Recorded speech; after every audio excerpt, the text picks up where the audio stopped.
Hey, welcome to Radio Labyrinth, the Gen X pop culture podcast that covers any and all things movie, television, radio, podcasts, books, cassette tapes, 45 RPM records. As long as we're into them, I'm your host, Tim Andrews, a regional semi-famous Atlanta radio personality appearing Monday through Friday on WSB Radio on the Von Hessler Doctrine. I have to name the show. And my co-host is Jeff Leboff joining us this week. Another co-host, Dustin Lollar. How are you? Good. How you guys doing? Doing okay. Jeff, how are you? I'm okay.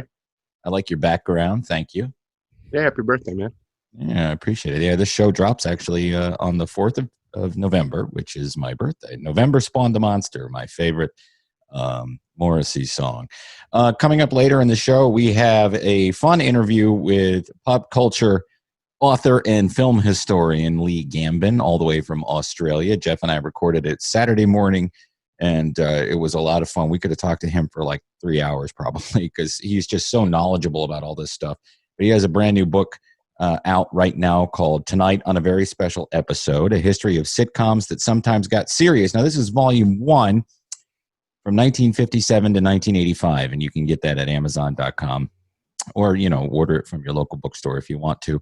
And there is a second volume available for pre-order, which covers 1986 to when, Jeff? 2000-something? Yeah, it goes into the 2000s. Now, the reason I guess we discovered this maybe was we were going to do something with very special episodes, and then I saw what a daunting task that was going to be. And then Jeff found this book and this author, and he pretty much covers it. So everything you need to know about very special episodes is covered in this book. And Lee is extremely knowledgeable about that era of television. And yeah, it's so weird. Somebody from Australia knows so much about American TV, but I guess that's all they had down there. Yeah, and he gave us some shows that you can watch that are Australian. He gave us some tips. That was one thing I wanted to know. Like, we don't have a lot of Australian TV shows on here, and they have tons, and they've always had tons of American shows.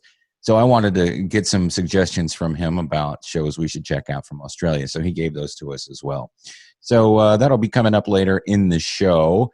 I wanted to welcome our brand new Radio Labyrinth Patreon supporter. Her name is Tracy McCoy, and she just joined up. So, Tracy, you are due a care package of stickers and pins, and that will be on its way shortly. Send a message with your address. And remember, a lot of you out there are due stickers, and we need a message from you so we can get those in the mail. Tim will ship them out to you. Wanted to thank Autumn Fisher for joining the show with us last week. That was a lot of fun. You can hear her weekly on the One Topic podcast with Greg Russ. And, of course, both of those guys are on the Von Hessler Doctrine Monday through Friday from 9 a.m. to noon on WSB Radio. As a matter of fact, she and I did Donald Trump and Melania Trump in a recreation of a famous scene from the classic Stanley Kubrick film, The Shining. And it was a lot of fun to do. And it actually came out very well. And Dustin did a great job on the video. Yeah, absolutely. Good job, man. Thank you, guys. That was fun. Yeah. The Shining being one of my favorite movies that was fun to play with. Isn't that it's one of my favorite movies based on a Stephen King story, and Stephen King hates it. So there you go. We're going to be doing another one today, but to get access to that, you need to be a Radio Labyrinth Patreon. You can sign up at patreon.com/Tim Andrews. This week, we're going to be doing a scene from Glengarry Glen Ross, and I will be playing the Alec Baldwin, right? Alec Baldwin role as Caitlyn Jenner. So let's see. So Jeff put together this really cool thing, and I want to thank you for it on my birthday, which is today, or the 4th of November, whenever you're consuming this. Could be any day of the week. But on Sunday, yesterday, Jeff put together a Facebook group, really ostensibly, wishing me a happy birthday and trying to get some of our old high school friends on there. And it ended up being really, really awesome because there was a group of people that hung out when we were in high school. It was me, Jeff, our buddy Stu, who's been on this show, and we still talk all the time. The three of us, of course, Jeff and I talk all the time, and Stu, we're the three amigos. But there were three other people that we hung out with in high school pretty much on a daily basis. And two of those guys showed up. So it was Sean Smith and Denny Barnett, two guys we've known our whole lives. And we ended up, I think, 2.5, almost 3 hours just catching up. It was really awesome. So I want to thank you for that, Jeff. And I want to thank a couple other people popped in too. Yeah, we had Tammy Shear, and I know you people don't know who these people are, but Mike Hall popped in. They know who he is. Mike Hall, owner of Atlanta Pizza and Euro. Oh yeah, oh duh, Mike Hall. I'm talking about Mansfield people. Yeah, thank you to Mike Hall. He popped in right away. He also graduated from high school in 1988. For when you said his name, we had a kid like Tom Hall or something, and that's who that popped into my head. And old college buddy who listens to this show and is still a friend, Mark Gardner, who lives up in New York State, and Jim Scouten is his name. He popped in to say hello, and that was really cool. So again, thank you, Jeff. That was awesome. Yeah, it was fun. So we're gonna have God, we have the Redbox Troll. I have a non-Halloween, a non-horror movie coming up for Radlibs later on. But first of all, I guess we have to say goodbye to Sean Connery. Yeah. 90's a good run though. Yeah, absolutely. What Dustin? No, I've been thinking the last few months, like, he's been kind of kept, I guess his dementia had gotten really bad, so he'd been out of the public eye for the last. And he ran for president. Couple of years. Sorry. Anyway, yeah, we hadn't seen him in a long time. I didn't know he had dementia though. Yeah, I guess I don't know if it was his wife or whoever takes care of him said it had been getting really bad, and I know TMZ had tried to catch him a few times when he'd been out, and he was kind of undercover, kind of keeping it quiet. Yeah. But yeah, that was a blow, man. I mean, 2020 just keeps on dishing it out. It does, but when somebody's 90 years old and they pass away, I'm really not all that shocked. It's like, he hasn't been in a movie in I don't know how many years, and you know what I mean. He was old when we were young, Oh yeah. But it's 2020 really adds up when people that you don't expect to die pass away. Like the younger people who die, not the older people, but it is still a big loss because he is such a pop culture icon beyond just James Bond. I guess he's the original James Bond to do multiple films, and certainly the coolest and most sexist of all the James Bonds. So. Yeah, he's kind of the go-to when you think James Bond. You think his roles were always the most iconic.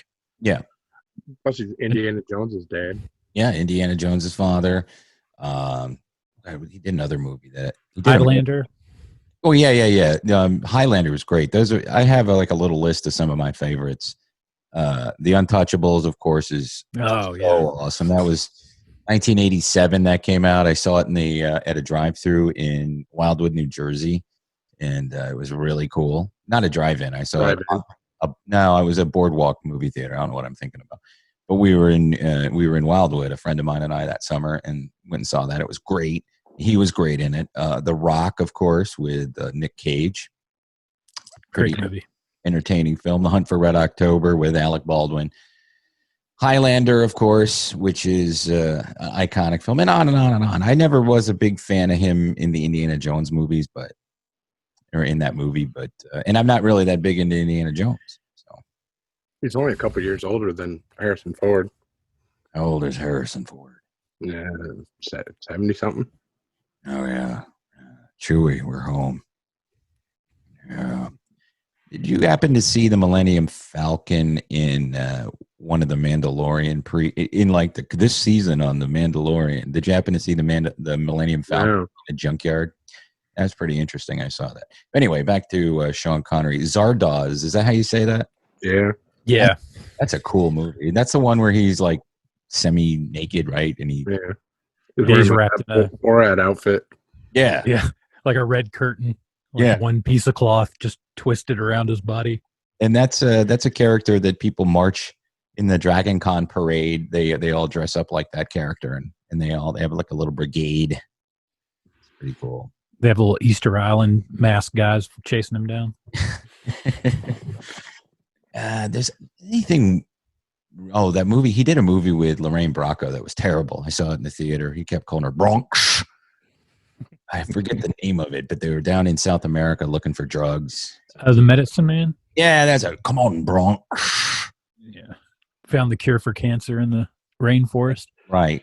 That was one of those movies that was really miscast because that's not the kind of role she should be doing. Not that she should always be a psychiatrist or a mob wife, but that was just a strange film. So rest in peace, Sean Connery. I don't really know what else is going on. Dave Chappelle. Let me be the first to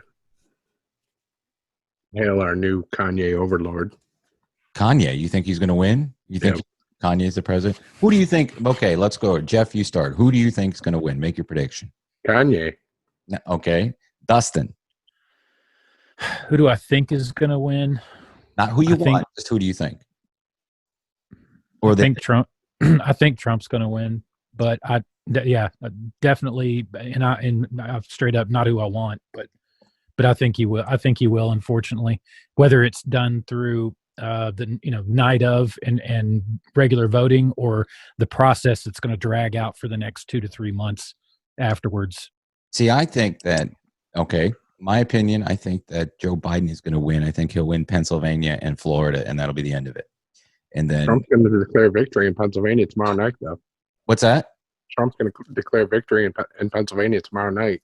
He's going to be locked up in the White House. He's not going anywhere. No, but he's going to declare victory in Pennsylvania. Oh, well, he probably already has. So we're talking like you're listening to this after the election's over or after the election's over. So we could all be fucked up and maybe Nancy Pelosi will end up being president. One can only hope. Speaking of that, Dave Chappelle is in Atlanta this week doing practice sets at Norcross Comedy Club, getting ready to host Saturday Night Live this week, post-election show.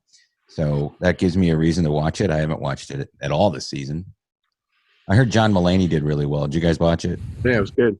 I just watched his monologue. It was good. It was really good. He's always good. He's probably one of the best stand-up comedians now that's true to the art, true to the form of being a comedian, and that's where it stops. He doesn't try to push anything. He just comes up with the funny, and he's great. Happy to watch the Bills defeat the Patriots in New England for the first time, I think, since 2011. So that was nice. That was really nice to watch. They pretty much gave the game away, and if it hadn't been for the defensive play knocking the ball out of Fumbly's hands, they would have lost, or at least had to go into overtime. So that was exciting. Meanwhile, Tom Brady is like taking Tampa Bay to this. I think they're going to go to the Super Bowl this year. So wouldn't that be funny if it were the Bills in Tampa Bay and the Bills lost again? That's just going to spur on Brady's God stature. Yeah. Give it one more. I don't like Cam Newton, so the more he loses, the better. I used to like him. I used to root for the Carolina Panthers when he was there, first couple of years. But then he started, when he doesn't win or something doesn't go his way, he pouts and acts like a baby. So I don't know. I don't follow it all that much. I don't care all that much is what I'm saying. But football to me is the one sport that feels normal. Even though there were no people at Ralph Wilson Stadium or whatever they call it, Rich Stadium in Buffalo, there were no people there. You watch a game anywhere in the South, Southwest. Florida's open for full crowds. Really? So I thought tonight's game would be huge crowds, but it's in New York instead of being in Florida. Oh, so there won't be anybody there to watch the Giants lose? Yeah. Sorry, Jeff. I think they're going to lose. Will still lose. Yeah. But other than that, I didn't really watch an awful lot of TV or anything, which we'll talk about after the interview. So why don't we just go ahead and move on to the interview with Lee, and we'll come back and we'll talk to you then. As we mentioned earlier, is Lee Gambin, and he is a writer, author, film historian. He writes for Fangoria, Shock Till You Drop, Delirium, Warner Brothers, and Scream Magazine. He has written the books Massacred by Mother Nature, Exploring the Natural Horror Film, We Can Be Who We Are, movie musicals of the 1970s, and the soon-to-be-released The Howling, which I look forward to. Hope there's a whole chapter on Sybil Danning ripping her top off. Studies in the horror film, and he runs the Melbourne, Australia-based Film Society Cinemaniacs and lectures on cinema studies. His new book with collaborator Chris Wilson is called Tonight on a Very Special Episode, A History of Sitcoms That Sometimes Got Serious. Volume 1, 1957 to 1985. Lee, thank you for being on Radio Labyrinth. Hi, that bio was lovely, but needs a massive update. So the Howling book is well and truly out. It's been around for I think nearly 2 years now. And also, yeah, it's just me as sole editor on this book. Okay. and a bunch of very special contributors. But yeah. Thank you for the intro. Thank you for having me. Yeah. Now, this is something that Jeff and I grew up together. We grew up in the same town. We have grew up watching the same TV shows, talking to it. So we've known each other since about 1980. And these episodes that are covered in your book are things that we've been talking about since they aired because of their uniqueness and how they're set apart from the rest of the series. And to find out that you've written not only one, but you have another massive volume talking about these episodes is just fascinating. So yeah, I guess let's start. How did you get into these shows and how did they have an impact on you? Sure, well, much like you guys. So I grew up in front of television, big film fan, big TV fan. And I always loved sitcoms because there was something warm about them. There was a comfort factor about them. There was always a sort of, and a lot of people, got a lot of friends later in like teen years, and I'd still like, want to watch things like Mr. Belvedere and All in the Family and, whatever. They'd always think that sitcoms were a little bit saccharine and a little bit sort of fluffy and lightweight, when I was like also a big gore hound and loved, slasher films and monster movies, etc. And they're like, they're too sentimental and weird and so American. And I'd be like, yeah, well, fuck you, I love them. So I grew up with them and really fell in love with them and really loved the characters and loved a wide range of the sitcoms, whether it was kind of very overtly saccharine ones like Webster or Blossom, or really hard-hitting ones like Maude and the Jeffersons or All in the Family or the Norman Lear ones. I love them all, and what I really responded to were the episodes that really struck a chord where they sort of lived outside of the normal realm of the function of the show. So they kind of had this really unnerving nature about them, and they were the very special episodes. So ones that had maybe a warning beforehand, or had just had a somber tone, or there wasn't much of a laugh track going through, and that pricked my ears up as a kid. I remember them very distinctly, and one major memory I have, one core focus of when I sort of, go back and think of my childhood watching all these sitcoms was My Name is Alex, because it aired here later than usual from Family Ties. So Family Ties aired at 5:30 p.m. This one aired at night, and it was uninterrupted by commercials, and it was a black box like theater piece, with this amazing performance from Michael J. Fox. And I was like, what is this? And it scared me as a kid. And my sister and I taped it. And it just scared me. And I was like, this is amazing that these sitcoms can do this, really? And so then I sort of got more obsessed with it. And then years later, outside of childhood into teens and 20s and 30s, just still watched all these shows. When they all came out on DVD, I was like, oh, fuck yes. I can just watch The Facts of Life all day. And then also prior to getting them on DVD and stuff, there was things like Nick at Night and stuff like that we had here in Australia as well. So you had your cable network and you could pay for it. And you could just watch Gilligan's Island all day and The Munsters all day, and it was just awesome. And then, I collected a whole bunch of stuff from taping it, but just, rewatching and just being obsessed with these shows. All the Peter Engel shows, like I was way too old for them, really. But they'd turn up on Saturday mornings, like Saved by the Bell and California Dreams, and I'd be obsessed with watching them, like sometimes hungover or whatever. But I'd be like, yes, I need to see these shows. So it was all this kind of, big sort of lead up. And then I thought, you know what? I'm up to my maybe 6th book now. I think I need to do something with television. So I thought this is a good subject matter that no one, I feel, has probably written a book on. We looked. Yeah, right. There's shitloads of blogs, and a lot of them are excellent. And there's some great podcasts. But just to do a book, I was like, yeah, I've got to do this. And I've got to structure it the right way. Anyway, so that's the sort of genesis of it. Just basically loving the shows, really being interested in the kind of dark subject matter that these shows tackled, falling in and in love with even more so things like the Norman Lear universe and the Susan Harris universe and all those kind of the intertwining shows, and just being in love with shows that had heart, and that weren't scared to say that they had heart, and made me cry and made me feel fuzzy and warm, because I felt these shows were beautiful. I feel like, and we'll talk about it I'm guessing in this conversation, but once we got to Seinfeld, that kind of thing got lost. And I remember the last episode of Seinfeld airing, and I was at a local punk rock pub in Melbourne called the Punters Club, which is no longer. And it aired there, and everyone was like quiet, and everyone's like, "Oh wow, we're watching the last episode of Seinfeld." And while it was moving with that awful fucking Green Day song, Yeah. and whatever, while it was moving, because it's the end of an era, it's an end of the show, it was still ugly to me. I didn't feel like those characters resonated with me because they were just so freaking horrible. Right. Well, that was the point of the episode. They paid for all their sins for being dicks for so long. Exactly. But yeah, so it was like the end of that kind of phenomenon of the very special episode trend, which really has its roots in caring about these characters and having that sentimentality, embedded within the fabric of the shows. So it was just fun to work on. No, I was just going to say, like every series now on network television, especially, is a very special episode. Like This Is Us, that show every week this is a very special episode because my wife cries, and if you watch it, you're like, oh god, everybody's miserable on that show. But is that a sitcom? Is that a sitcom? No, yeah, but it's that feeling every single week. There's something horrible going on with somebody in that family. Okay.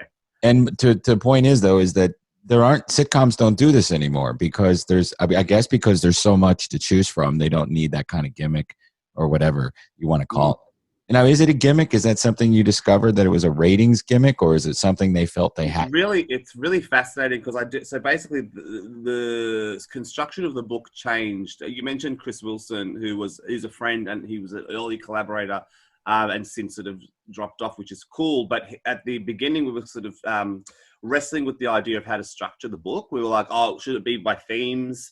But will that sort of be sort of topsy-turvy? Because, rape might feature in multiple amounts of episodes and drug addiction, but where do we put bootlegging? From what's happening. So It's kind of like that. So what I decided to do eventually was just go chronological. And so what I found when you talk about fad trends and gimmicks is you look through the books and you look at the dates, and you're like, oh my God, in the same 3 weeks, there's like 10 very special episodes from different shows. You're like, they're out playing each other. And Sweet. Even the same show itself, like Facts of Life, is just relentless. I was like, where the fuck do I stop with this show? But, we tried to pack it as much as we could. It starts at the very special episode, Roughhousing. The pilot episode is a very special episode for the Facts of Life. But yeah, you find that... Wait. Back up. You mean when they were still at the girls' school, when they all lived in that one building together? First episode. So when it passes the baton from Different Strokes to Facts of Life. Okay. Yeah. Yeah. And I can talk about that one because it's one of my favorites actually. But yes, definitely a trend thing. But I feel my argument is, and it's written in the introduction to the book, that the very special episode actually has its roots way earlier than sitcoms becoming a thing. It actually sort of has its roots with the advent of the PSA. So the PSA film. Okay. So, boys beware and girls learn how to do, feminine hygiene and, how to take a girl out on a date, all that shit. Yeah. That also the message movies that were coming out in the 50s. So you have a lot of social commentary films, a lot of films about race relations or, classism or gang warfare. So there was that happening at the same time as well. So it was kind of a merging of those, plus television being in everyone's home and being so issues based anyway.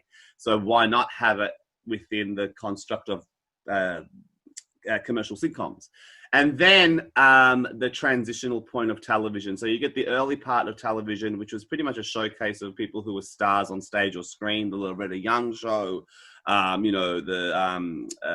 what's his name? Marlowe's dad, Danny Thomas show. Danny Thomas, yeah. Yeah, all those sort of shows that showcased a star. Then you transition into actual real narrative stuff, so Lucy and stuff.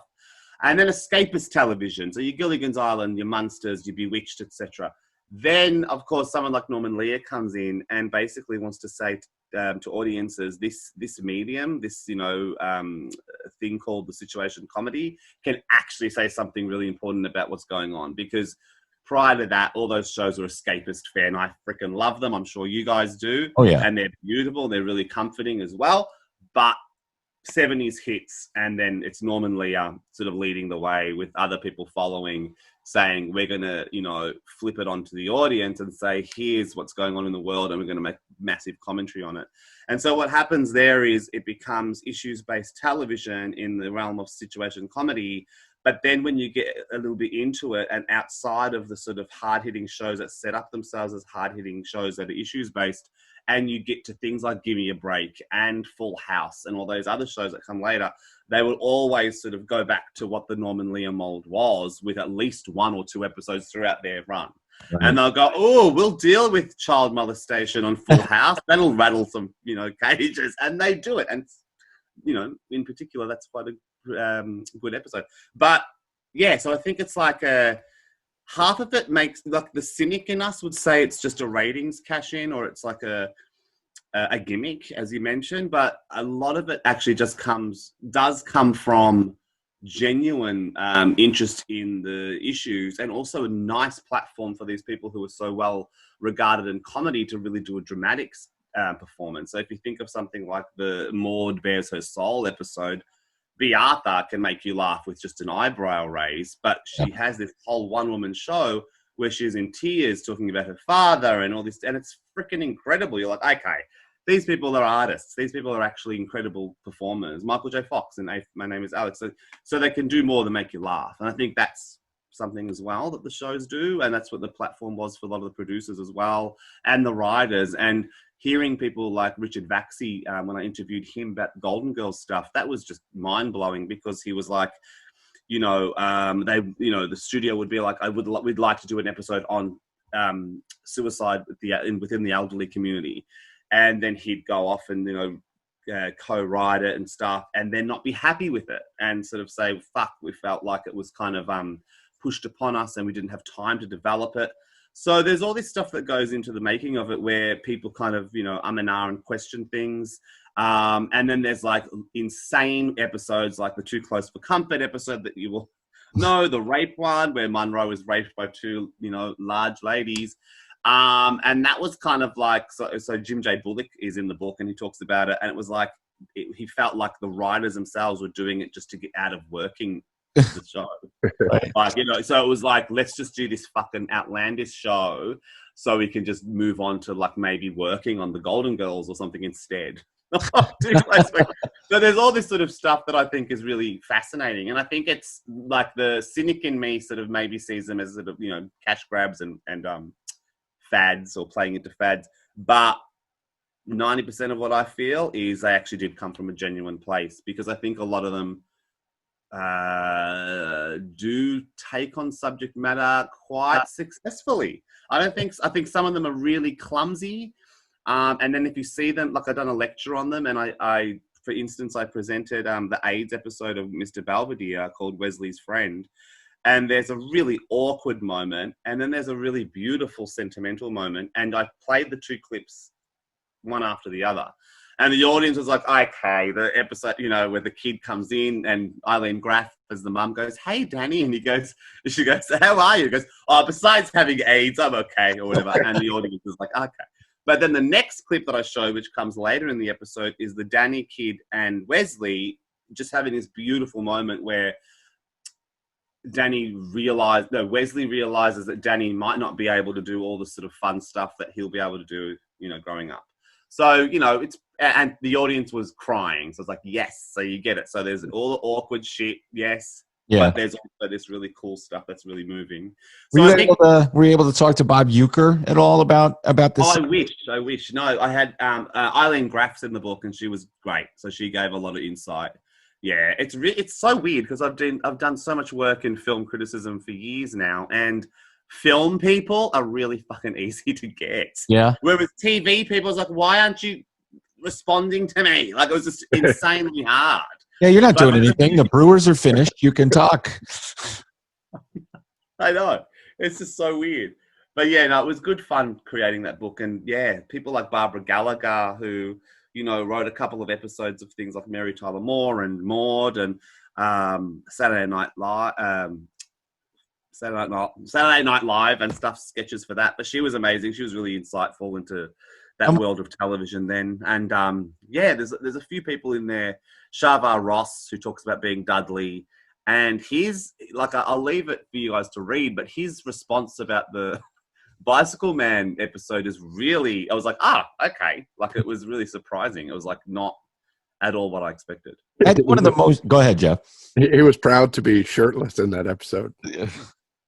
We spent a good part of the late So weird. Yeah, the good part of the late 80s, Jeff and I would be in class or whatever, and we just look at each other and go, Dudley, doing the father's voice. But to your point, they like we talk about, they may have been gimmicks or ratings, whatever. What do we still talk about today? We talk about those episodes. We talk about, I even remember an episode when I was a kid, Leave It to Beaver, of course, long off the air, but always in reruns and syndication. And I remember an episode with Beaver had a friend whose parents were divorced, and the kid had to go home. He was spending the night at the house, and the kid had to go home because his mom had the fear or whatever. That was some weird shit to be on at 5 o'clock in the afternoon on a black and white, show that was just goofy all the time. So there was a little of that even in Leave It to Beaver. I don't know if you know that episode that I'm talking about. Yeah, I do. So Amanda Reyes, who's an amazing TV historian, she wrote a great book called Are You in the House Alone, which is a compendium of TV movies, and I contributed to that. She contributed to this book, and she talks about Beaver's friend, which is basically Andy and Beaver, which is about an alcoholism. So Andy's this older guy who's an alcoholic. And absolutely, you're totally right. So divorce sort of is talked about as well in early episodes. But there are early examples. There's a race relation sort of good neighbor policy episode of I Love Lucy. Mm-hmm. There's like a Addams Family episode that really stung me as a kid because I was upset. I still am obsessed with the Addams Family, where there were long moments of no laughing. I was like, what is this? And it was an episode about a beatnik who has a really estranged relationship with his father. And the Addams Family, being who they are, they love everyone, try and bring them together. And they're really sweet to this beatnik character. And it's all about the generation gap. But there's these really moving moments where it's sort of talking about that directly to a young audience and to parents trying to understand their kids. But yeah, early examples definitely exist, but it really starts to kick off with Norman Lear. But the early examples are there, and also the cusp of the early examples prior to All in the Family. So things like the Bewitched episode Sisters at Heart, which dealt with race, which was written actually by public high school kids, which is really sweet. And and Elizabeth Montgomery brought them over to the set to let them see the show unfold. Brady Bunch had a few. So there's a whole bunch of sort of early examples, and they're in the book. So I try and do as many as possible. There's a Mr. Ed episode, which I love, which is all about environmentalism. Really? Yeah. That's great. It's really fascinating just to sort of see where things are headed and what they're sort of tapping into. And a lot of them, interestingly enough, are backdoor pilots that never went anywhere. So there's a really interesting episode called Callie's Kids from the Brady Bunch, which is supposed to be this spin-off of Carol and Mike's friends who adopt a black kid, a white kid, and an Asian kid. And it's like, race stuff, racial harmony. Right. But yeah, it's good stuff. I'm a big fan of it. Jeff. You want to mention some more people that you interviewed for the book? Sure. Who else did I interview? There weren't that many, but they gave a lot of good stuff. Richard Vaxie, I mentioned, Eileen Graff. Oh, Sherry Johnson, who played Sherry in Punky Brewster. She was great. She gave some cool stuff to talk about, especially like that whole period of like, do you know where your kids are? And the whole the child empowerment movement, and also the Just Say No campaign from Nancy the drugs on the table. Yeah, so she was she was great. Yes. Punky. Who else is in there? Adrienne Barbeau, Queen Adrienne. So she's in there talking about Maude, and she was great. And she had like really cool insight into learning all about comedy from B. Arthur and learning all about drama from John Carpenter. Wow. And she said this thing where B. Arthur really taught her how to sort of be the straight woman or the anchor to the comedy, and Carpenter sort of taught her how to act for film, because Adrienne's early work was stage. She was in musicals. She did Grease. She was the first Rizzo. And she did a really amazing sexploitation nudie musical called Stag Movie. And yeah, it's amazing. Google it. Put that down. But yeah, she's terrific. She's wonderful, and she gives great insight. Plus, what I loved hearing about is that she actually opened her own women's clinic after doing Maude, because Maude she said Maude made her more politically active, and she had this women's clinic where she would actually offer abortions for women. So she was like this amazing, phenomenal feminist. It still is, and an amazing woman who did a lot of work thanks to working on something like Maude, which was so important, vitally important. And also, that's the other thing that's beautiful about these shows. They actually didn't just sort of,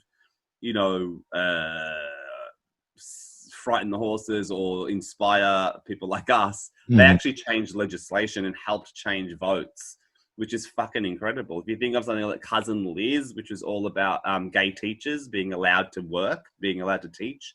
All in the Family does this episode, and it all talks about that during the period of the Joe Briggs initiative and the Anita Bryant sort of, deal there, where they were doing a proposition where basically gay teachers weren't allowed to teach. And that show aired, and it gave a face to lesbian school teachers. And it changed votes. It made people go, fuck, no, these people need to work. All in the Family helped so many people generationally repair things that had been torn apart maybe in the 60s and early 70s. The Vietnam veteran episode especially, where Archie misinterprets how he thinks his friend's going to feel about this draft dodger that's Mike's friend who's down from Canada. Oh, so good. And it's such a great episode how everything gets reconciled. And of course, Archie can't put it together in his mind. He can't understand it. Or like the episode where he thinks that, what's that act? Anthony Geary is in an episode. He plays one of Mike's friends, and his name is Roger. And he goes, "Twinkle toes, Roger." And, all these dialogue you can't say on TV anymore. But he thinks Roger's gay. And then he goes down to Kelly's, and he finds out that his bruiser of a football friend, ex-football player, is a gay guy. But he's a big tough guy. So doing all that on primetime TV in that era just ripped everything away from, ripped the veneer off everything. Look at and pissed off conservatives. There's that great audio clip of Nixon saying, "I was watching television and this horrible show was on, attack it, by these lefties like Norman Lee, and it scared people good. Like, that's fantastic. And the disclaimer for the first few episodes, this show is meant to sort of expose our own prejudices and make jokes of it, because Archie is a lovable bigot. He is so ridiculously bigoted, and that you laugh at him, but you also love him. Right. And what I like to champion as well is the fact that they're complex characters. They're not just two-dimensional characters. The first sort of time you ever see Archie really emote on a very sentimental and tender moment is Gloria has a bellyful, where Gloria has a miscarriage. And he goes upstairs to see her. It's an early episode. Before that, every episode is him, hating on everyone. But this moment, he gets to be in the bedroom with his daughter and can't speak. And she says, it gives me chills. She goes, "I didn't do good, Daddy. I didn't do a good job." And he can't speak. And then she says, "You love me." And then he's like, and she goes, "I love you too." And it ends. And that's the first time you get to see the heart of Archie and who he is. And it's really sweet. And I think, people like Carol O'Connor, oh my God, And so the beauty of Archie and someone like Maude is you laugh at Archie because he's such a bigot and he's such a doofus, but he's got this heart. And you laugh at Maude because she's such an overbearing liberal. Like she's yes. Which is great. But then come on, Maude, I don't want to deal with it today. Come on, Maude. And her husband is so browbeat, but he... the episode where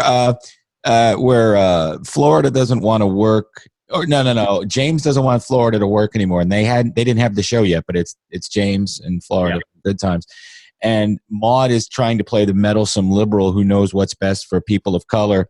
And her husband's like, "No, but then you have the two men who are like, "No, you're going to do it the way I say because I'm the husband." And that episode just unfolds. But Maude learns, maybe I shouldn't be so meddlesome.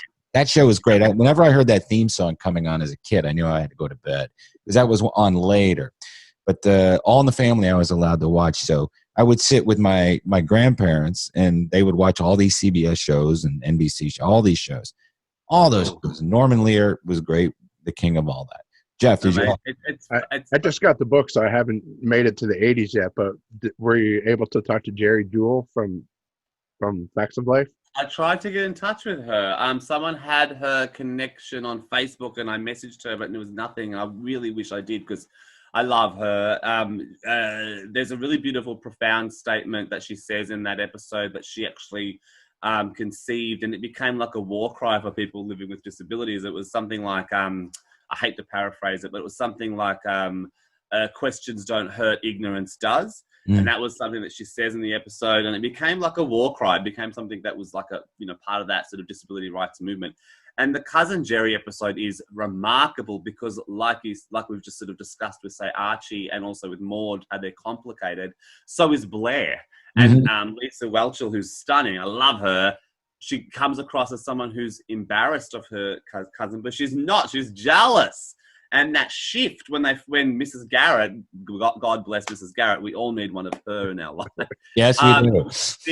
She goes, "Oh, you're jealous of Cousin Jerry," and I think that's so brilliant. And then Jerry, throughout the series, when she'd pop up, would just add so much to it, and disability starts to sort of recede as an important issue.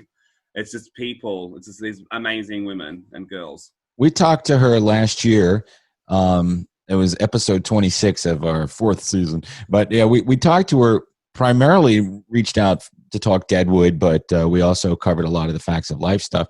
And I remember seeing her on that episode. And then whenever she was booked on a talk show or something, I would go out of my way to watch because she was a stand-up comedian and she was really, really funny. And again, we take all that stuff for granted now. To go back to 1984 and 1985 and to see somebody with a disability in a prime space on a television show wasn't exactly normal, and it was rare, not normal, but rare.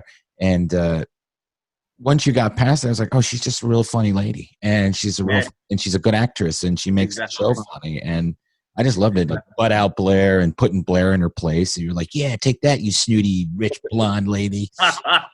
But then the beauty of Blair is there's so much depth there. There's a really beautiful episode where the older girls, Joe and Blair, are about to graduate, and Mrs. Garrett gives them a parting gift. And she gives Joe, from memory, a rock, but if you flip the rock, there's all this kind of quartz crystals, and she's, it's like, oh, you got the hard exterior, and there's all this gems, just beautiful. And then with Blair, I can't remember what she actually gives her, but she maybe like an old sweater or something, and she has no words of advice. And Blair's like, where's my words of advice? She goes, and then Mrs. Garrett grabs her and she says, out of everyone at this school, you've grown the most, and I consider you an equal and a friend. And it's true, because Blair has the biggest arc. She actually grows the most. And by the end of the series, I just recently watched all the Facts of Life. She ended up becoming broke because she buys Eastland out of poverty.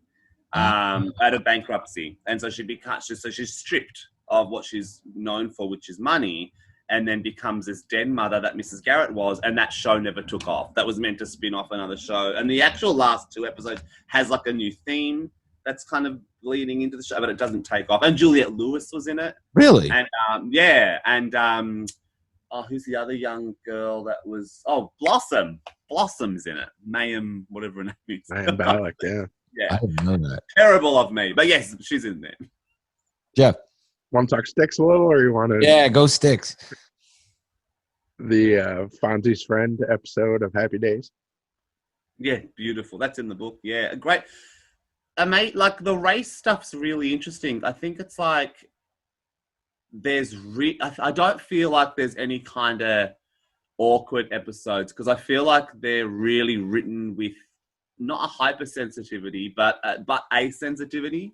And I think that's a really good example. Whereas like the black-centric shows, which are really solid and strong as well, like Good Times and The Jeffersons, just really nail it in, and they're far more funny in regards to race relations and dealing with that issue. And also things like Maude, you mentioned the Florida and Maude relationship, which is awesome, because I always loved Florida kind of and Carol, sort of teaming up against Maude because they thought Maude was such a buffoon. Yeah. But yeah, I think that the Happy Days stuff's really cool, the race stuff. I think that's a really interesting episode, and just how cool the Fonz is, because you have to remember Fonzie ends up becoming kind of an icon for a lot of things outside of the show. So Henry Winkler would do things like literacy is cool, and going to the library is cool, and don't be a racist idiot. All this Free sort of to be stuff. you and me. These characters sort of existed out of their shows. They became like PSA kind of mascots. Yeah. So I think that episode with the race relation stuff and the way it ends with that beautiful party, I think it's a really good, successful episode. I love that one. And what a villain it made out of Kirk, Officer Kirk.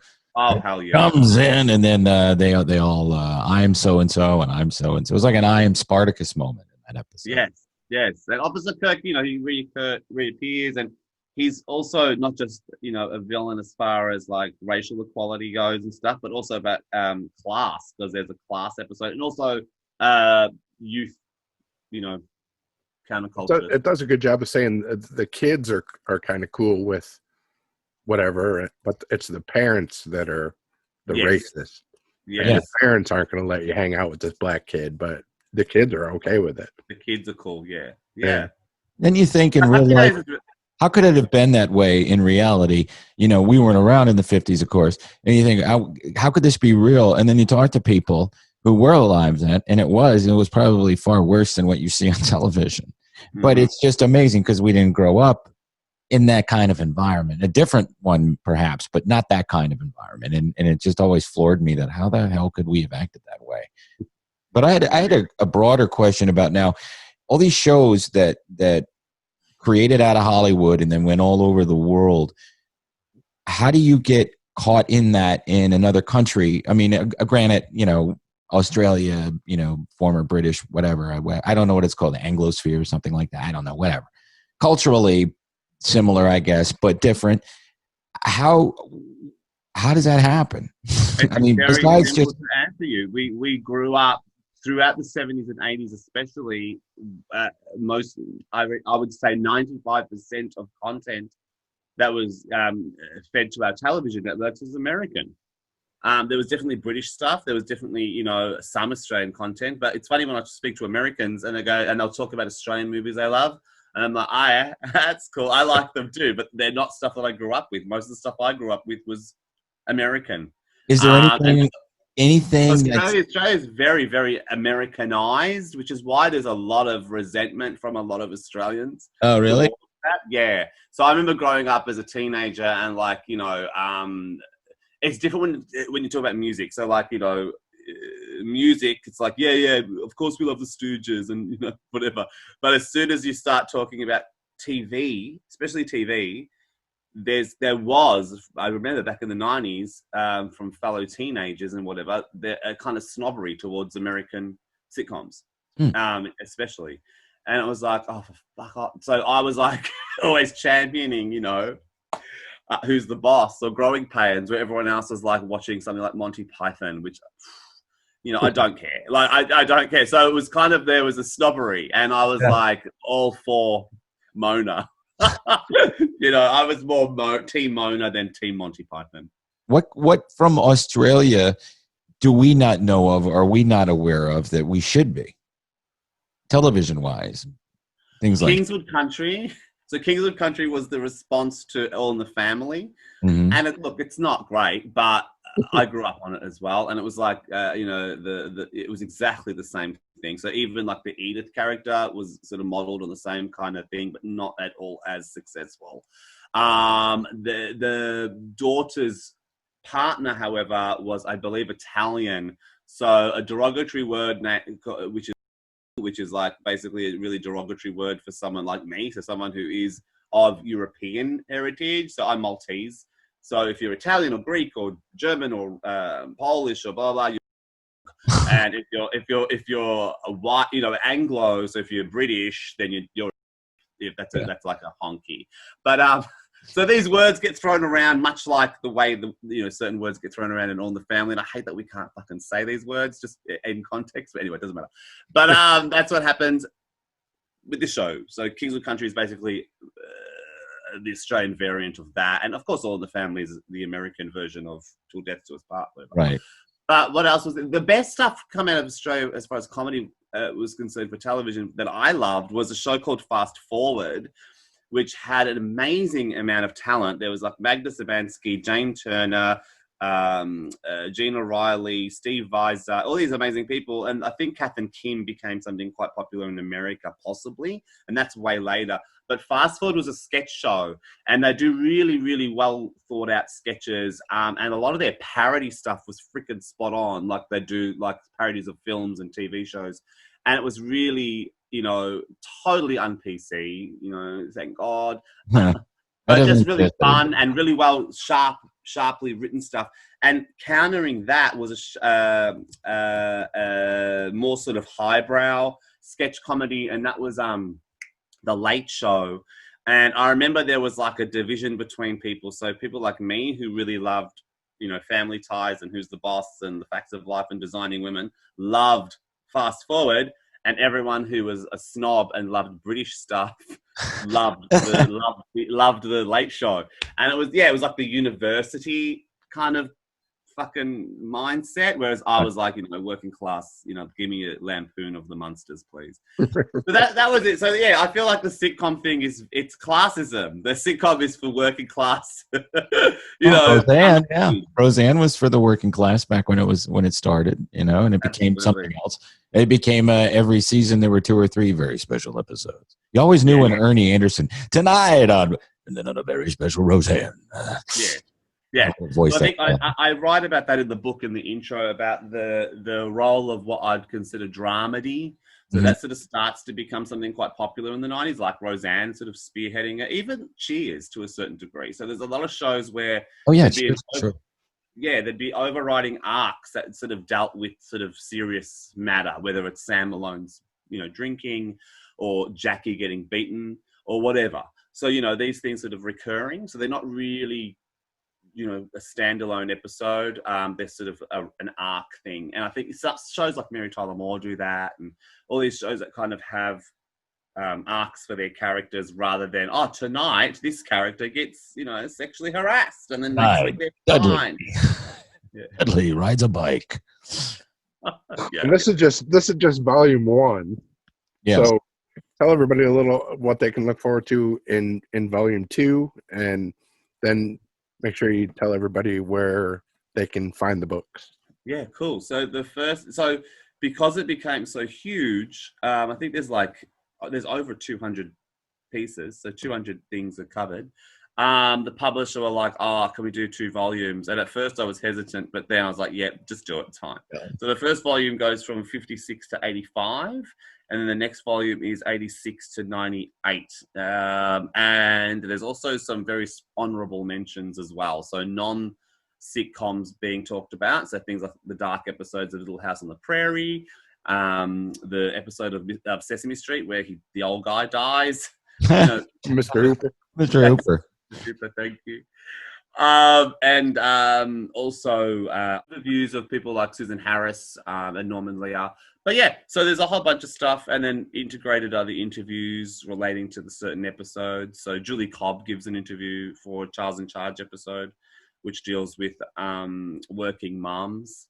You know, so there's a whole bunch of stuff in there. Like I think if you're a fan of the very special episode, you'll get a kick out of it. And there's a lot of like cultural sort of stuff. I don't know how deep you want to go, but there's like things like you know, what was happening culturally at the same time with these episodes sort of you know, being made or coming out at the same time. It's interesting that a lot of the sort of gender ones or the losing virginity or the coming out episodes they aired around Valentine's Day. So there's like a structure there. There's also a lot of stuff with Christmas, like a lot of episodes dealing with homelessness always happen around Christmas. Like it's really weird, the trends and stuff, but it kind of makes sense. But it's a way to bring the social issues of the day into the show at the right time for it to make an impact on the audience. Yeah, definitely. But then also remain timeless enough so we can rewatch it and go, oh, that's still the same thing. Or, you know, because I'm not a believer in things being, you know, dated. I hate those terms. Like I hate when critics write things like for its time and dated. It does my head in because you should be able to grab. You don't go look at a Picasso and go, oh, that's good for its time. You just don't do that. That's what Canada's doing now with the Brady Bunch. They're putting CTV is putting disclaimers before the Brady Bunch saying this show is a product of its time. Wow. The Brady Bunch. Is that so people aren't offended? I guess. I don't know who'd be offended by the Brady Bunch. People who don't like getting hit in the face with footballs. I don't know. Yeah. Or they don't like that little kid in the last season. Cousin Oliver. Yeah. I'm an Oliver. Yeah. Anti-Oliver. Robbie Wrist. Yes. That's right. The add-on. But so there's a bunch of stuff. I'm really proud of it. It took a while. There's a lot of contributors, and they all did a really marvelous job. Everyone did a really, they got into because all the contributors are big fans as well. So that really comes across in the writing. No one's kind of like writing about them at arm's length because a lot of critics do that. They go, oh, what's this fucking Charles in charge? So they're all writing it from a place of love, which is good because there is unfortunately a lot of snobbery towards sitcoms, and there shouldn't be. I know. They're wonderful. They're wonderful things. But so there's some really interesting sitcom episodes that I think get overlooked because other ones overshadow them. So you mentioned The Bicycle Man, right? So The Bicycle Man is, the two-part. You got Conrad Bain at the start going, parents sit down with their kids and let's talk about, this horrible subject. And it's an amazing double episode. And Gordon Jump, unfortunately, when he died, people just referred to him as the guy that played the Bicycle Man. No, they didn't care about WKRP. Career. Right. But, WKRP. Yeah, I know. So that episode's great. But I actually really get stressed out with the counselor from Mr. Belvedere. Like, that's really ugly because why it's uglier is because the pedophiles are like more terrifying because it's so normal and so appealing, in a sense. Like, this is someone who you could be mates with because he's, athletic and he's cool and he gets you nice things. But that whole moment where he does what he does is the biggest betrayal and so vile and horrific. So I think that's more chilling than Gordon Jump, leering around. Hey, you guys want some wine? Yeah. And the other Different Strokes episode that I actually find more confronting than The Bicycle Man is The Hitchhikers, where Kimberly's nearly raped. Yeah. Like, that is full on. Like, that one was rough. Gary Coleman in the gaffer tape. Yep. Jesus. And you get to see Dana Plato do this performance, and she's phenomenal. Like, it really upsets me when people sort of poo-poo child actors. And oh no, they were good. They were really good. They were freaking awesome. Yeah. And it's heartbreaking to see what happened to a lot of them. But a lot of them are survivors as well. But I think when you see Dana Plato and you see her vulnerabilities in these episodes, it's beautiful. It's like really poignant. I love the bulimia episode, which is her last on-screen appearance in Different Strokes, and you see the frailty in this person. I think that's, it's there to see. And hopefully it makes people understand things like bulimia or, drug addiction or whatever. And it's a shame what happened to her. Todd Bridges is still around. He's on Twitter. He's an interesting follow. He's an interesting cat. We hope that someday we can speak to him as well. Yeah. Lee, there's so much. I mean, we could talk for hours and all day, and I would love to do that actually, but certainly don't have the time. But I mean, where can people find the book other than that? Amazon. Or you go to Amazon and get it, of course, but you know what I mean. Yes, but you're probably best to do direct from the publisher, bearmanamedia.com. Okay. Because it's always nice to order direct. Oh yeah. Don't give Jeff Bezos any more money if you don't have to. Has Volume 2 been released, or is it coming soon? Yeah, it's out. It's out now. Okay. Now, yeah, which is cool. Awesome. Well, I thank that you took the time to get with us, Jeff. Did you want to talk or ask any more questions, Jeff? No, I'm good. I'd recommend all our listeners get the book. Yeah. I'm sure this is right in our wheelhouse for Volume 1. Absolutely. I'm going to geek out with both volumes. Like, that's my reading material for the rest of the year. Oh, cool. Thanks, guys. Really appreciate it. And so it's late night over there, right? Yeah, it's not though. It's 12:30. 12:30. So I work way into like about 2 to 3 doing this. That's Keeping awesome. those Hunter Thompson late night hours.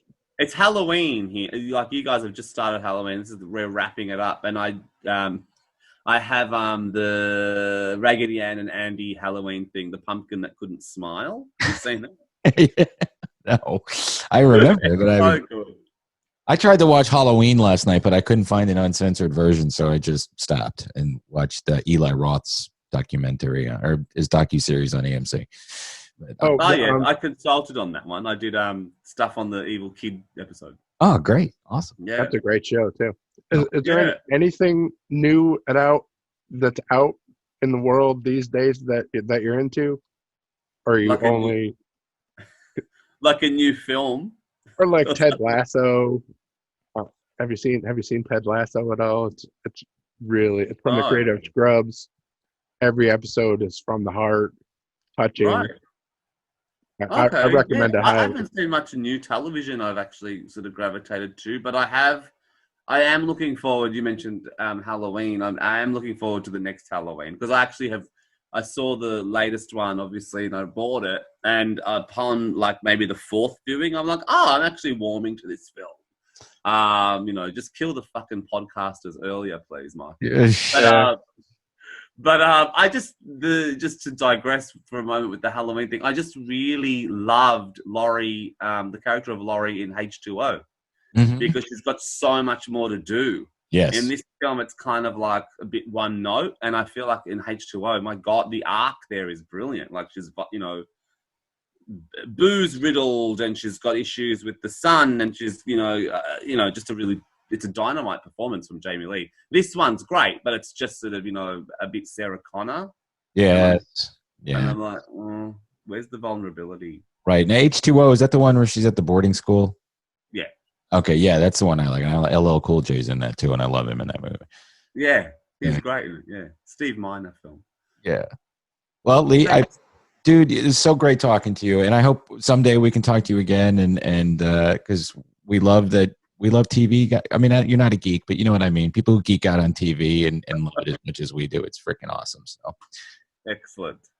Everybody, thanks, guys. Yeah. What, Jeff? Get the book. Oh yeah, everybody, get the book. Damn it, go out and buy the book. Don't get the audio book. Hold it in your hands and read it. I'm gonna get volume 2 as soon as I finish this one. All right. Where are you up to in it, Jeff? I'm in the 70s. Okay, cool. 1970s. Very good. Yes, there's a lot in there. And like even things that people kind of neglect, I think, like sometimes people wouldn't think of MASH having them, but of course it does, Oh, yeah.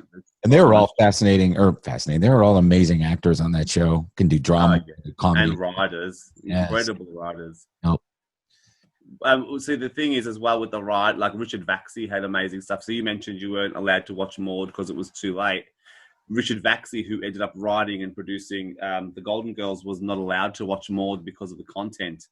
And so he started on The Golden Girls in his early 20s. And he said the core writing team for The Golden Girls were young men in their 20s. Really? That is stunning. And I go, doesn't that just do this? It gives a big up yours to people who have that stupid argument where you have to be who you're writing for. And it's like, absolutely, it's about empathy. It's about just being a creative. You're a writer. Therefore, you should, if you're, I don't know, a Jewish man with, one arm, you can write about people with two arms who are Christian. That's why my grandmother and I could sit and watch reruns of Golden Girls and both laugh at the same time at the same joke. Exactly. Yeah. What a show. Absolutely. Well, Lee, thank you very much. I hope you have a nice summer, right? You're going into summer? Yes, it gets hot. Yes. Now it's cold.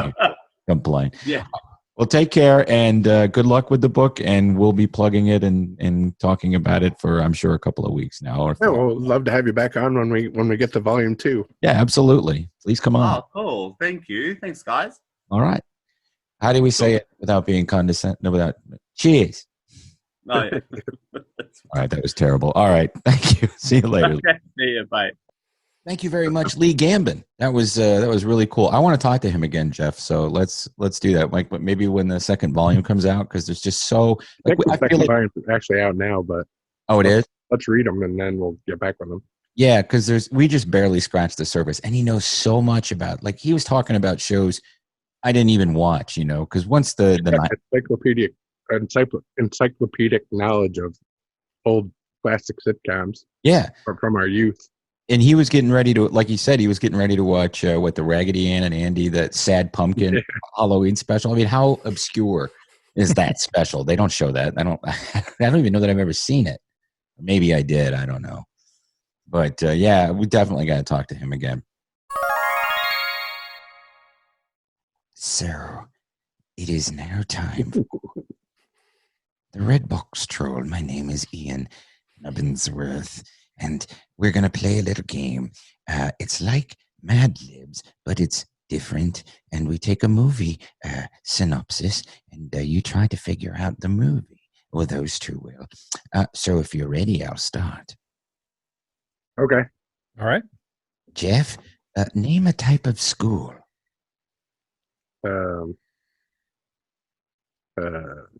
Montessori school. Dustin, name a school course. Maths. Jeff, an adjective. Purple. Dustin, an adjective. Big. Jeff, female body part. Mulva.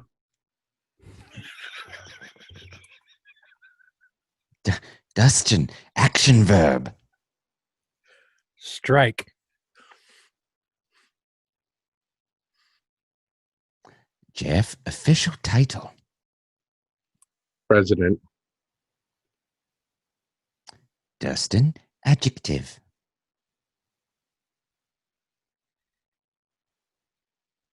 Lonely. Jeff, noun. Dildo. Dustin, group of people.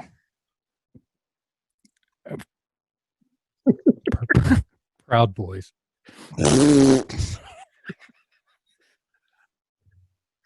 Jeff, adjective. Sleepy. Dustin, noun, occupation. Doctor. Jeff, action verb.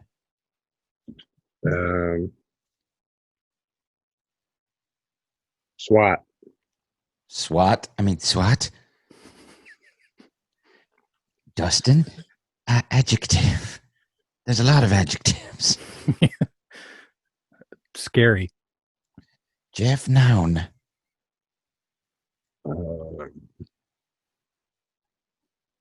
Shoe. Q. Shoe. Shoe. And last, Dustin, one last adjective, please. Ugly. All right, here we go. Let's see. Jim McAllister, a well-liked Montessori maths teacher, can't help but notice that purple student Tracy Flick uses less than her big vulva to get what she wants. When Tracy strikes out for school president, Jim feels she will be a lonely influence on the dildo Proud Boy's body and convinces Paul, a dim-witted but sleepy student doctor, to swat Tracy. When she becomes aware of Jim's scary involvement in the shoe, an ugly feud is sparked. Do you know the movie? Yes. Yeah. What is Re-election. Re-election. Or election. Yep. Mm-hmm. She had the tightest. That's a great movie, by the way. Very underrated film. That was funny as shit. I actually, I seen it in the theater and walked out. You did, and then watched it again about 5 years later and really enjoyed it. It just didn't hit. I didn't click. No. Yeah. It wasn't what you were expecting from a Matthew Broderick. No, not at all. Movie. Yeah, it's the first time Matthew Broderick ever played like a sad sack or a loser, as far as I know. And I mean, he ended up being happy at the end. No spoiler alert. But if you've never seen the movie Election, see if you can find it someplace. It's a really entertaining film, and it's a nice morality play, and a good cast and good acting. So, isn't there a conspiracy theory on that that the character was supposed to be Ferris Bueller grown up? Oh, I didn't know that. His character? Yeah. Well, why wouldn't they have called? They should have used his name, Ferris Bueller. Maybe they couldn't get the rights. Yeah. Maybe he was Ferris Bueller in Witness Protection. No, I never heard that theory before. I'll have to check that out. I'm sure there's a video on YouTube about it. I'm sure there's probably 6. Yeah. So today on our YouTube video, we're going to be breaking down the movie Election, and here are some stills that I'm going to talk over for half an hour. Some of those videos that you watch on YouTube, some are really overproduced and slick and dull. Some of them are really, really long and interesting, but they're too long. Too long. Speaking of long, we haven't had a new Mike TV in a while. So 2 weeks ago, they were like, we're back. What happened to Mike TV? No thoughts? Okay. My mama told me. My mama told you to what? If you don't Not have to something say nice anything. to say. Oh, well, you can say nice things. Say nice things. Like Auburn sucks. Or is he a Clemson? Is he an Auburn fan or a Clemson fan? I don't know. To find out. He'll tell us. You'll find out. Yeah, on Twitter. I'm a fucking blah, blah, blah, blah, blah. And then Roby will fight with him, and it'll be fun. Yeah. I love reading their little snarky back and forth. I know, it's funny. I'll wait and then catch up on a thread that's like 50 posts long. Yeah. And Jeff sometimes weighs in with like one snarky comment. It's a lot of fun. So, who watched The Mandalorian? First one. Yes, it was very, very good. I love that you can't binge it. I love that you can only watch it once a week. It keeps it feeling like an old school television show. Watching it feels like an old school. I mean, first of all, we talked about this last season. It is a Western. There's a bunch of idiots out there though. They're like, "Why can you only watch one? What the fuck?" I know. They waited until the entire first season was bingeable, then binged it, and didn't realize that it's only coming out once a week. Millennials don't know how to watch TV like we do because we had to wait. You had to wait every week, and then you had to wait a whole summer. There was nothing on for years. There was nothing new on in the summertime. Because it was just like there'd be a pilot that didn't do well, and that's how it would be listed in the TV guide. Pilot, starring George Siegel and a couple of actresses, and then it would fail.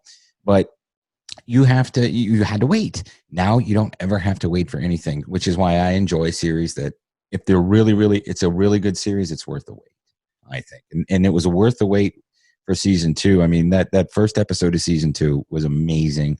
You had Timothy Olyphant in it, W. Earl Brown, and a great story. I mean, just a one-off story, the way they should be. A little longer than a half an hour. Was it 40 minutes, 45 minutes? Yeah. Almost 50. About 40. Yeah.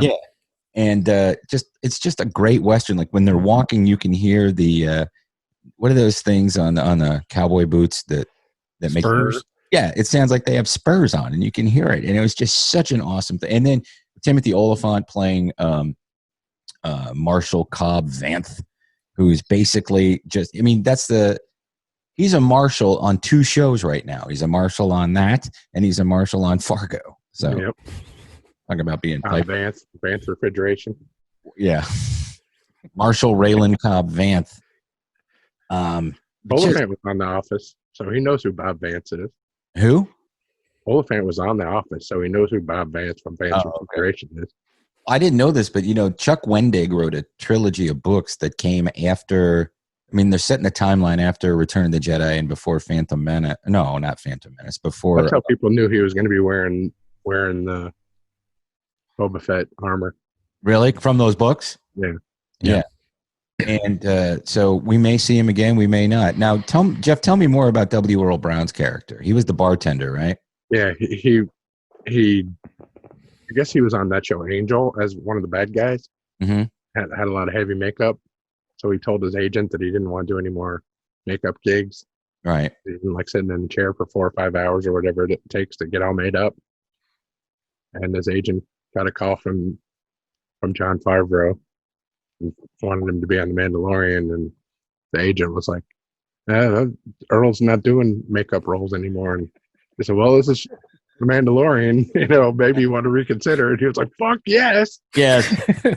And appear with his erstwhile nemesis from Deadwood. Yep. Mm-hmm. I knew he was in the episode. It took me a few minutes to figure out that he was the W. Earl Brown was that character. The weak way. Mm-hmm. And you said he has a figure being made? Oh, he said that they scanned him. Mm-hmm. So who knows if they'll make a figure or not. Is he going to come on and talk to us about it? I asked him to, so hopefully he will soon. Oh, that's great. It was such a great episode, too. I mean, the whole story was fantastic, and how they mentioned the Sarlacc pit. They're on Tatooine. And again, he has Boba Fett's armor. And it's, I don't know, it's just, I love it. I love it. I love it. It's the best post Star Wars to me. And Baby Yoda was funny. Yeah, Baby Yoda's awesome. The kid started getting really, pushed the button and closed the little door on himself. Oh, the other cool thing is how it's the first time you ever see the Tusken people, the Tusken Raiders, the Sand people, as a collective, as like real entities, not just some. Yeah. And they have their own language, and somehow the Mandalorian knows how to speak it. It shows them brushing the teeth of one of their panthers. Yeah. And I was thinking, though, why would there be woolly mammoths on a desert planet? That doesn't make any sense. But who cares? And there were Jawas, and there's all sorts of cool shit, man. And if you got tired of Star Wars and you said, I'm not ever watching anything anymore, and you haven't watched The Mandalorian yet, go watch it because it's great. If you like westerns, it's a western, and it's got all the tropes, but they're done right, and it's and from start to finish. And then at the end, they have art from the show, which is also pretty damn cool. So there you go. Check out The Mandalorian. That was it. The only other thing I watched this week, guys, did you guys watch Truth Seekers? Yes. I watched the first one. Yeah, I watched the first one too. What'd you think? It was okay. I thought it was a good opening. Yeah, I thought it started out slow, but I really liked it toward the end, and yeah, it was fun. And I love Malcolm. Simon Pegg was his partner instead of being the boss. That's only in it for like 5 minutes. Yeah, but his partner's cool. Yeah, his partner's funny. Elton John. Yeah. Elton John. Yeah, that was funny when he said his name because Elton. He said Elton John, and he just kind of looked to the right, just kind of ignored it and kept going. And Malcolm McDowell talked about this a couple of weeks ago on Gilbert Gottfried's Amazing Colossal He was Podcast. hilarious. Yeah, and he's a great addition to that show. So I guess that's the only thing I watched, except for countless YouTube videos and old stuff that no one cares about. Jeff, what'd you watch this week? I watched all the episodes of My Next Guest Needs No Introduction, the new David Letterman interviews that were on Netflix. I watched even the Kim Kardashian and the Lizzo ones. Lizzo's cool. Did he have a good time with her? Yeah. That one was fun. That was like the only one that was post-pandemic. Mm-hmm. So it was weird to see them interacting in a COVID world. Oh, really? Did they both have masks on? Yeah, sort of. For the setup they did, and then they measured and made sure they were 6 feet apart and all that shit. So, well, I've told you before, I like her a lot. I mean, I'm not into her music or anything, but I like her as a performer and an interesting person. She just does what she wants, and I like that. People get mad. But he talks to the people about everything you want him to talk about, even if you're not a fan of them. Like he got really into the Kim Kardashian, and she got robbed in Paris. Mm-hmm. He talked a lot about that. She spoke about that, huh? Yeah. Oh, before you continue, I'll tell you what my stat pick is. Sorry, Jeff. My stat pick is 2 Weeks to Live, which debuts on HBO Max later in the week. It's kind of like a British Killing Eve, apparently, starring Maisie Williams as a doomsday prepper who enlists her brothers on a mission to avenge the murder of their father. So that looks interesting, and I like her, so I'll watch it. I didn't have a stat pick this week. What else did you watch? Watched Impractical Joker's Dinner Party. That Funny? premiered this week. Very Yeah, funny. it was pretty good. Yeah. Halloween episode. What's the Queen's Gambit? That's that Netflix show with that chick from The Witch. Mm-hmm. Yeah, the chess show. She plays a chess prodigy. Hmm. Really good. Really time. What do you call it? Period piece. That's really well done. Oh, okay. A period piece like "Are You There, God? It's Me, Margaret." Mad Men. Oh, okay. Sorry. No, not a period piece. A period. Well, you know what I meant. Dustin, what did you watch this week? Well, like I said, we watched the first episode of True Seekers. Enjoyed it. Um, didn't watch as much. I've listened to Gilbert's Amazing Colossal podcast. He had Tim Robbins on Oh, I haven't today. It good? Yeah, it's good. Talks a lot about his father being a musician, kind of a folk musician, and a lot of the groups that he was with. Of course, Santa Padre pulled out everybody in the world that his dad had worked with, and Right.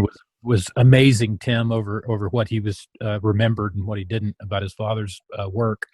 A lot, talked about his father's death because his mother and father died 12 days apart. Wow. One of those, lovesick, where his father died, and then his mother had a dream about him the night before she died, and then passed 12 days, after he passed, and he got into that, and it was neat. It was kind of a little roller coaster. It was a little more emotional than most of his stuff, but also just as funny because there was other. He worked with Hervé Villechaize, and of course that always brings up everything, and it was good. I enjoyed it. Also, I rewatched on Hulu all of the Roseanne episode, the Halloween episodes. I went through all the seasons and we kind of watched those back to back. That was fun to watch and fun to remember how good that show was when it was in its prime. Yeah, absolutely. Before it became an issues show, it was so funny.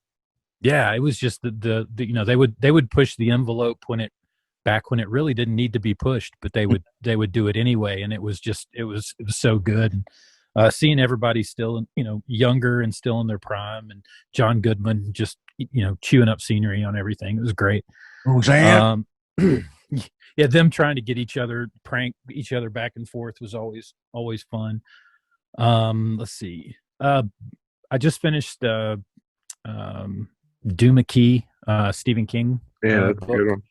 Yeah, that was really good. I was one of those I'd put off for a long time, and finally got into it. I never read it. What's it about?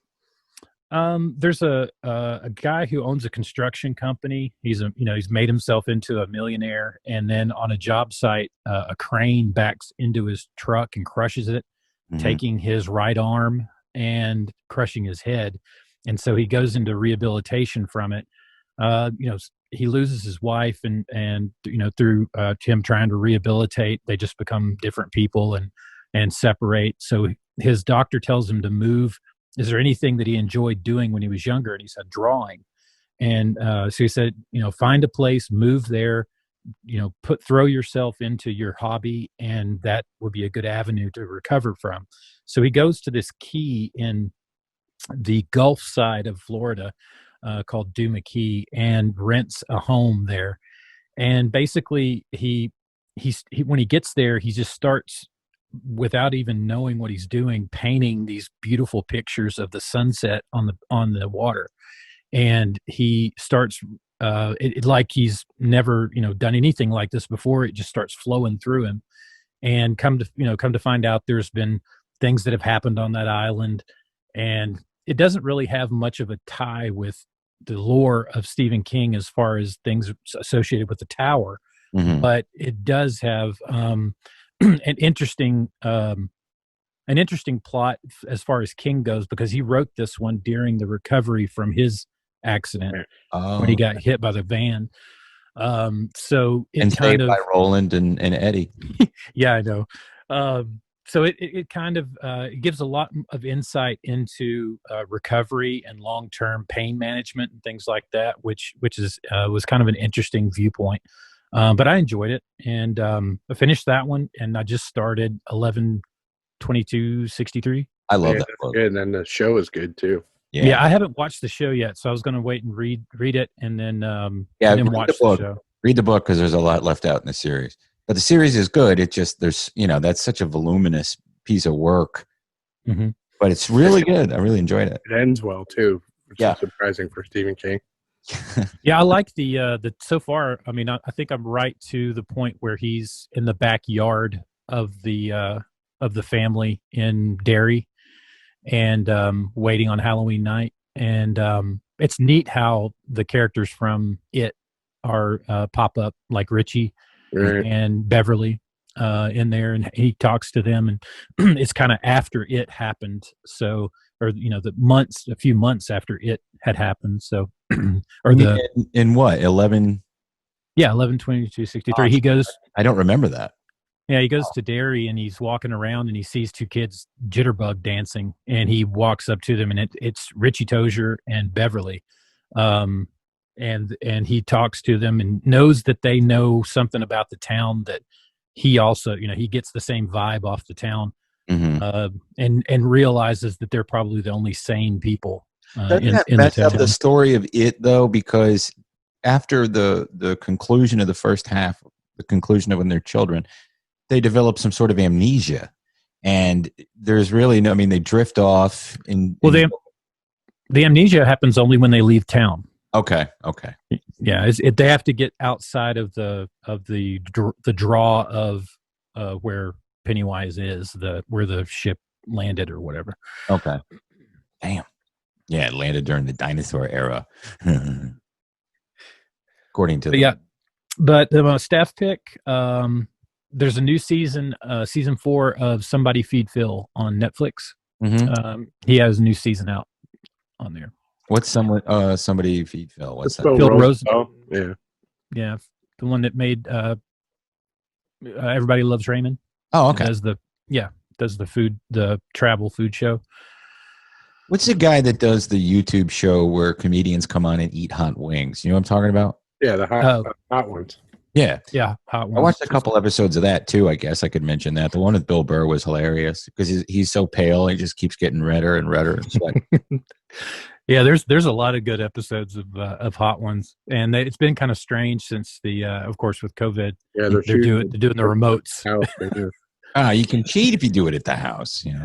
It's funny how some of them have it laid out and have it all laid out just like the show, and some of them are just you can tell they don't follow the same.